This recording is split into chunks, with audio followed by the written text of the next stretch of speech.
Il existe une méthode qui m'a permis, de façon systématique et garantie, d'obtenir mes premiers clients sur chacun des business que j'ai lancés.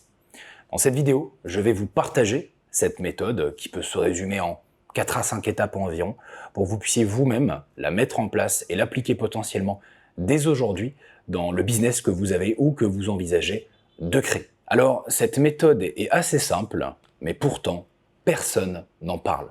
Ici, il ne s'agit pas d'avoir besoin de prospecter, de créer du contenu ou encore de faire de la publicité. Non, vous n'allez avoir besoin de rien faire de tout ça. L'idée, ça va être de faire du marketing de réseau. Alors attention, je vous rassure, rien de pyramidal. On parle ici de warm outreach, c'est-à-dire de contacter des gens de votre entourage, de votre famille, de votre réseau, et vous en avez tous un, plutôt que de contacter de parfaits inconnus, de commencer à vous mettre à faire de la publicité ou à créer du contenu alors que vous n'en avez pas forcément besoin. Ici, l'idée est extrêmement simple. Si vous vendez en particulier une prestation de service, et c'est surtout aux prestataires de service que je m'adresse ou aux prestataires de service en devenir, si vous voulez créer un business de prestation de service, vous voulez le créer de telle sorte à ce que, comme j'en ai déjà parlé, comme j'en reparlerai sur cette chaîne, vos prestations de service se vendent cher. Pourquoi? Mais parce que quand vous vendez des prestations de service en particulier sur Internet, en les vendant cher, vous aurez moins besoin de clients pour pouvoir en vivre et gagner votre vie, tout simplement. Et donc, par rapport à ça, vous n'allez pas forcément avoir besoin de beaucoup de clients à aller chercher pour réussir à générer vos premiers milliers d'euros. Et c'est là que repose l'idée de dire que c'est bien mieux de le faire en allant chercher des clients auprès de ceux qui nous connaissent déjà plutôt qu'auprès de ceux qui ne nous connaissent pas. La première étape de cette méthode va donc consister à faire une liste. Une liste de tous les contacts que vous avez, de gens qui vous connaissent et qui pourraient être intéressés ou connaître quelqu'un qui pourrait être intéressé à l'idée de bénéficier de ce que vous proposez. Et alors là, vous pouvez y aller. Famille, que ce soit frères, sœurs, parents, oncles, tantes, cousins, cousines, et j'en passe. Amis, bien sûr, proches, moins proches, de vos meilleurs amis, jusqu'à vos potes et peut-être même vos anciens collègues de travail ou d'école. Et vous pouvez même aller jusqu'à votre voisinage ou les éventuels petits commerçants locaux que vous avez, peut-être en bas de chez vous, qui vous connaissent de loin ou de près, mais qui savent au moins mettre un nom sur votre visage et vous font un minimum confiance. En listant toutes ces personnes, en allant sur votre répertoire, dans vos mails, sur WhatsApp, dans vos conversations, par message, etc., etc., je vous garantis que vous pouvez sortir au moins 100 noms dans cette liste. 100 noms de personnes qui, je le rappelle, pourraient être intéressées à l'idée d'acheter ce que vous vendez ou pourraient connaître des personnes qui pourraient être intéressées à l'idée d'acheter ce que vous vendez. Une fois ceci fait, vous allez vouloir, deuxième étape, contacter ces personnes. Les contacter sur une plateforme adaptée sur laquelle vous savez qu'ils vont répondre et être disponibles. Ne pas hésiter à contacter sur plusieurs plateformes si cela est nécessaire et ce, de façon personnalisée. Ici, en particulier parce qu'on s'adresse à des gens qui nous connaissent mais aussi qu'on connaît, on peut amorcer la conversation, si elle ne l'était pas déjà, avec des choses qu'on sait être pertinentes. La personnalisation est extrêmement importante et à ce stade, l'idée n'est pas du tout de vouloir discuter avec eux de business ou de leur vendre quoi que ce soit. Vous ne voulez surtout pas commencer à parler de ce que vous faites, de ce que vous voulez faire, ou pire, de prix. L'idée, c'est juste d'échanger et d'engager une conversation en tant qu'être humain, en prenant d'abord la température, en demandant de leurs nouvelles, en parlant de la pluie et du beau temps, et puis en échangeant simplement juste comme vous l'auriez fait, même si vous n'aviez rien eu à leur demander. Je rappelle, après tout, que ce sont des gens que vous connaissez et qui vous connaissent en retour. Une fois ceci fait, on arrive à la troisième étape, qui va consister durant l'échange à progressivement l'orienter, que vous l'ayez par message ou en appel. C'est généralement mieux en appel, mais en fonction de la proximité que vous aurez avec les gens, ce sera peut-être plutôt en message, jusqu'à arriver à une question. C'est la question de pivot, c'est la question ultime, la question finale de cette stratégie qui va être précédée par un ensemble d'autres questions qui vont vouloir orienter vers celle-ci. Si vous vendez par exemple une offre de prestation de service visant à aider des gens à gagner des clients, à générer des leads par exemple, vous allez peut-être vouloir leur demander comment ça se passe le boulot en ce moment, est-ce que ça marche bien, tu galères pas trop, qu'est-ce que tu fais pour avoir les résultats que tu as. L'idée c'est que ce soit pas téléphoné, il faut que ce soit fluide dans l'échange, cohérent par rapport à ce qu'on vous dit, il ne faut pas que ça sonne comme un interrogatoire, il faut que ce soit une conversation entre deux personnes, vous posez des questions, vous en posez en retour, il y a un échange. Et une fois que vous avez posé un certain nombre de questions, n'en posez pas trop, et que vous avez pu, grâce à ça, vous dire que ça pouvait être intéressant d'énoncer la question ultime, eh bien vous énoncez la question ultime qui est: est-ce que tu ne connaîtrais pas quelqu'un qui serait intéressé à l'idée de? Et là, vous remplissez par ce que vous proposez en l'énonçant correctement. Par exemple, est-ce que tu ne connaîtrais pas quelqu'un qui serait intéressé à l'idée de pouvoir avoir des chantiers chaque semaine de façon automatique et prédictible? Ah bah si, bien sûr, moi ça m'intéresse. Et c'est ça qu'on veut aller chercher. En posant la question de façon détournée, alors qu'on sait que la personne pourrait être intéressée, on ne la met pas dans une position où elle va se sentir agressée, entre guillemets. En fonction de la proximité que vous avez avec la personne avec laquelle vous échangez, vous pouvez peut-être vous poser directement la question, frontalement, mais l'idée de ce stratagème et de cette question, c'est justement en la posant de façon détournée, de la faire se poser à la personne à qui vous n'allez pas l'adresser. Et à ce moment-là, vous avez deux possibilités. Soit elle vous dit oui, je connais quelqu'un, et dans ces cas-là, vous avez tout gagné, et l'idée ça va être de vous mettre en relation, je vous expliquerai comment dans un instant, soit elle vous dit non. Si elle vous dit non, ne restez pas sur un non, essayez de creuser. Ah t'es sûr, il n'y a pas une personne que tu connais qui pourrait matcher avec ça, qui pourrait aimer vouloir X, Y, Z? À ce moment-là, si c'est toujours un non, eh bien vous pouvez demander à la personne, mais toi du coup, est-ce que ça t'intéresserait pas de pouvoir X, Y, Z? Là, c'est entre guillemets le dernier recours que vous avez, et quitte à ce que la personne vous ait dit non à la question que vous avez posée juste avant, autant vaut mieux lui poser à elle. Et à nouveau, vous avez deux possibilités. Oui, dans ces cas-là, vous avez tout gagné à nouveau. Sinon, non, ça m'intéresse pas. Et là, vous allez vouloir poser une question extrêmement simple et qui tient en un mot. Pourquoi? Pourquoi ça ne t'intéresse pas? Et l'idée, à ce moment-là, c'est d'écouter et de comprendre pourquoi ça n'intéresse pas. Ah, j'ai pas les moyens. Ah, c'est pas le moment. Ah, je suis pas sûr que ça marche pour moi.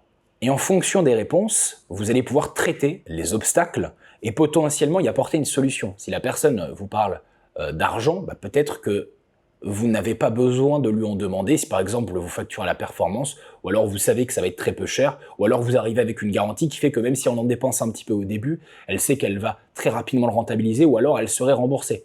Si la personne vous dit autre chose, si elle vous dit par exemple je suis pas sûr que ce soit fait pour moi, à ce moment-là, on peut lui expliquer pourquoi si ça peut être fait pour elle, parce que simplement elle s'est mis cette croyance en tête, c'est normal, elle ne sait pas exactement ce que vous proposez. Encore une fois, vous ne voulez pas expliquer à ce moment-là, durant cet appel, ce que vous proposez. Ce que vous voulez, c'est simplement amener jusqu'à cette question.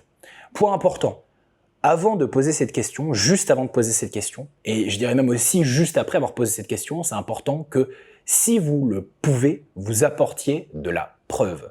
Si vous en avez bien sûr. Donc avant, ça pourrait être l'idée de dire j'ai réussi à aider un plombier à passer de X à Y chantier en très peu de temps. Est-ce que tu ne connaîtrais pas quelqu'un qui pourrait être intéressé à l'idée d'obtenir les mêmes résultats que lui? Et là, vous avez déjà prouvé ce que vous faites, et donc c'est beaucoup plus facile après pour la personne de vous donner une réponse qui soit plus favorable. Si vous n'avez pas de preuves, dans ces cas-là, la meilleure chose que vous pouvez faire, c'est proposer vos services et énoncer votre offre de façon à ce que la personne comprenne que ce soit gratuit ou presque. Pourquoi?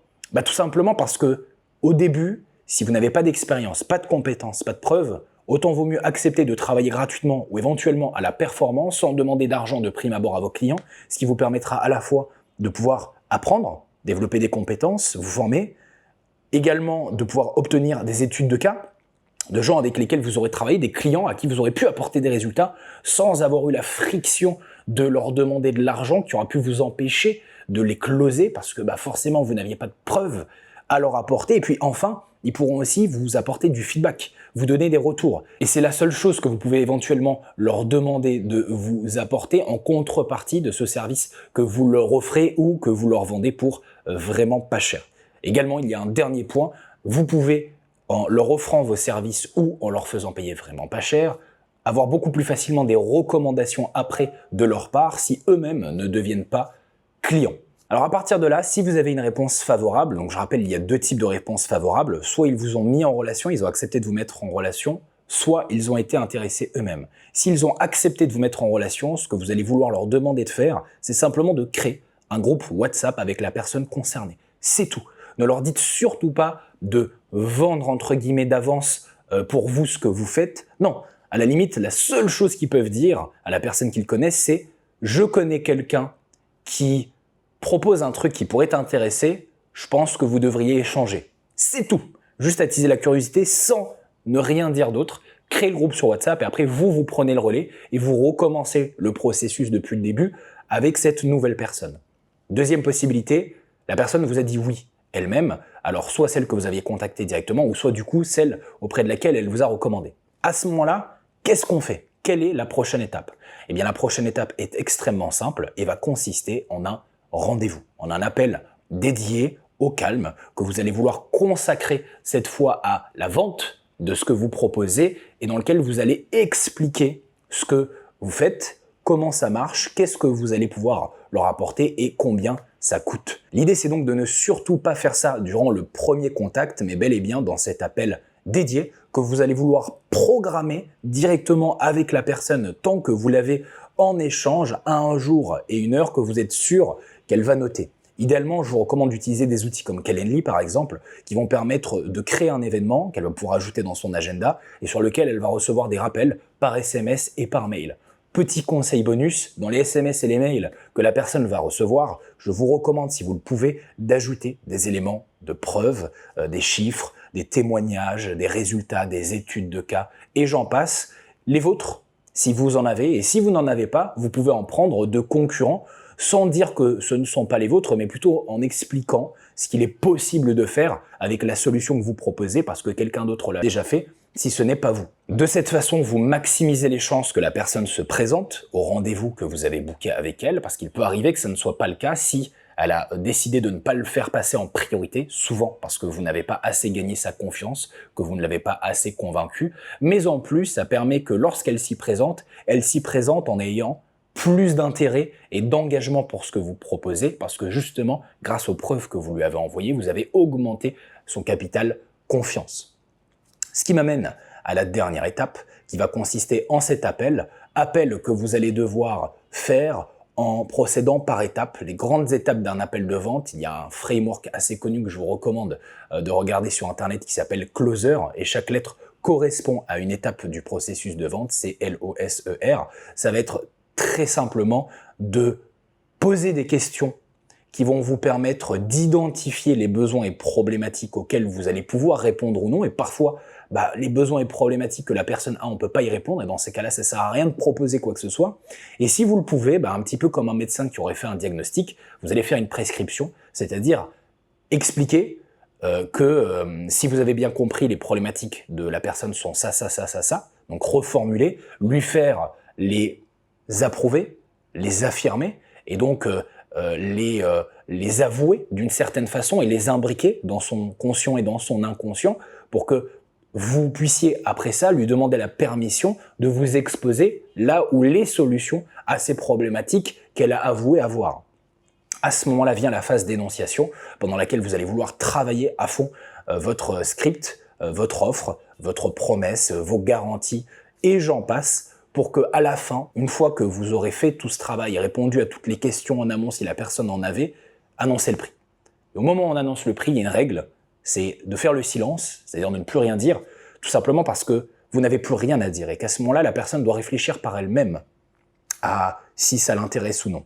Et il y a deux options, soit elle est intéressée, dans ces cas-là c'est un feu vert, félicitations, vous avez signé votre premier client, soit elle ne l'est peut-être pas, et dans ces cas-là, c'est ce que j'aime appeler un feu orange, parce qu'il n'y a pas de feu rouge. Si vous avez suivi toutes les étapes jusqu'ici, la personne est intéressée, elle est qualifiée, vous avez considéré qu'elle avait des problèmes que vous pouvez solutionner, donc elle ne peut pas vous dire un non catégorique. Il va y avoir des raisons à ce non, ce qu'on appelle des objections. J'ai pas assez d'argent, j'ai pas assez de temps, je suis pas sûr que ça va marcher, il faut que j'y réfléchisse, il faut que j'en parle à quelqu'un. Bref, pour chaque objection, il y a des réponses. Et ce que je pourrais faire, c'est une vidéo dédiée dans laquelle je vais vous partager le traitement de toutes les plus grandes objections qui existent en appel de vente pour que vous sachiez quoi dire si jamais vous en avez. Voilà donc pour cette stratégie peu connue et pourtant ô combien puissante, en particulier au début du lancement de votre activité, et que je vous recommande d'appliquer pour aller chercher de façon garantie et systématique, je vous l'assure, vos 2, 3, 4 à 5 premiers clients en fonction de la taille de votre réseau et du type d'offres que vous proposez. L'idée, c'est de répéter continuellement cette stratégie avec l'ensemble des personnes de votre liste en les relançant si elles n'ont pas répondu, ou même si elles ont répondu, tant que vous n'avez pas eu une réponse finale et définitive, à savoir un oui ou un non, et en n'hésitant pas à apporter continuellement de la valeur à ces gens, en échangeant avec eux aussi en fonction de l'étape dans laquelle ils se trouvent par rapport à l'outreach, pour gagner leur confiance, les rassurer et leur prouver que vous êtes bon dans ce que vous faites. J'espère que cette vidéo vous a plu. N'hésitez pas à vous abonner et activer la cloche des notifications si c'est le cas pour ne rien manquer des prochaines. Et en attendant, prenez soin de vous.